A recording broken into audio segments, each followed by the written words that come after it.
Health টিপসে আপনাদের সবাইকে স্বাগতম জানাচ্ছি। আমাদের আজকের আলোচনার বিষয়, বয়স্কদের যৌন কামনা কি অপরাধ? ভিড়, বাস, প্যান্ডেলের লম্বা লাইন, মেট্রোর চাপাচাপি বা একান্ত একলা ঘরে আপনি একা, আর ঠিক এই সময়গুলোতেই হাতছানি দেয় অসামাজিক কিছু কার্যকলাপ, যার সঙ্গে হয় আপনি পরিচিত, নয়তো একদমই অপরিচিত। একটু লক্ষ্য করলে দেখা যাবে যে বয়স্ক পুরুষরাই লিপ্ত হয়ে পড়ছে কম বয়সী মেয়েদের প্রতি। এই কামনার পথে হাঁটছেন বহু বয়স্ক। এখানে বয়স্ক বলতে 55 ঊর্ধ্বকেই ধরা হচ্ছে। মহিলাদের ক্ষেত্রে মেনোপজের পর যৌন উদ্দীপনা একটি শিথিল হয়ে আসে, এটা ঠিক, কিন্তু পুরুষদের ক্ষেত্রে তা হয় না।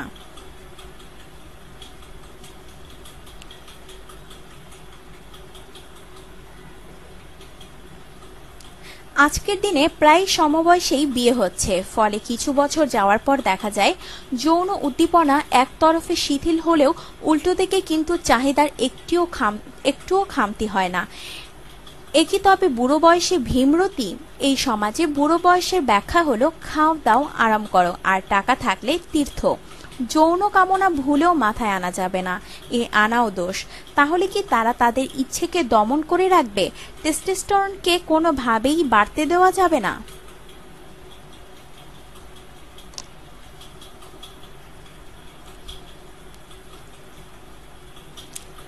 রাজা শান্তনুও কিন্তু বুড়ো বয়সী পিতা হয়েছিলেন। আদিকালের এই পরম্পরা আজও বহাল, তবে দৃষ্টিভঙ্গির বদল হয়েছে। এখন যা ঘটে তার আরেক নাম অশালীনতা।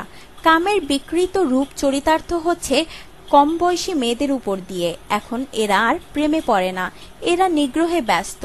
কোন ধরনের আচরণগুলিকে যৌন পীড়ন বলা যায়? বেশ কিছু আচরণ আছে, যেমন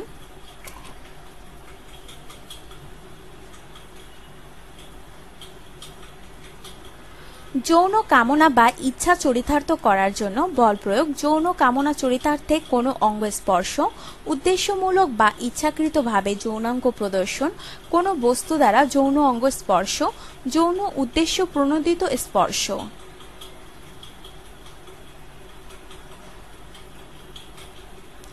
বয়স বাড়লে যৌনতার প্রতি ঝোঁক কিন্তু একটু বেশিই হয়, তবে সুযোগ আর সঙ্গীর অভাবে অনেকেই শেষ বয়সে এসে নিজেদের যৌনতার চাহিদা পূরণ করতে পারেন না বৃদ্ধরা। সাম্প্রতিক এক গবেষণা থেকে এমনটাই জানা গিয়েছে। ওয়েস্টার্ন অস্ট্রেলিয়ার বিশ্ববিদ্যালয়ের গবেষক জো হাইট ও তার সহকর্মীরা 75 থেকে 95 বছর বয়সী 2700 পুরুষের উপর সম্প্রতি এক গবেষণা করেন। এতে দেখা গিয়েছে অধিকাংশ পুরুষই যৌনতার প্রতি বেশ আগ্রহী, তবে সুযোগের অভাবে নিজেদের মনোবাসনা চরিতার্থ করতে অক্ষম অনেকে।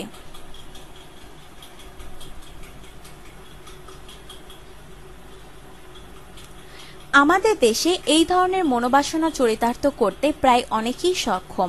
এরা শুধু সুযোগের অপেক্ষায় থাকে।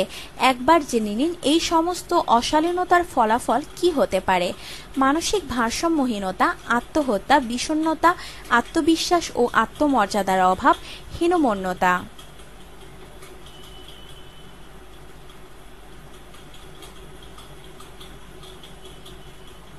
লেখাপড়ায় অনীহা, সন্দেহ প্রবণতা, যৌন বিকৃতি, সুস্থ যৌন জীবনের অনিচ্ছা। যৌন কামনা থাকা পাপ নয়, কিন্তু কারো ইচ্ছের বিপরীতে গিয়ে এই সমস্ত বাসনা চরিতার্থ করা একদমই সঠিক পন্থা নয়।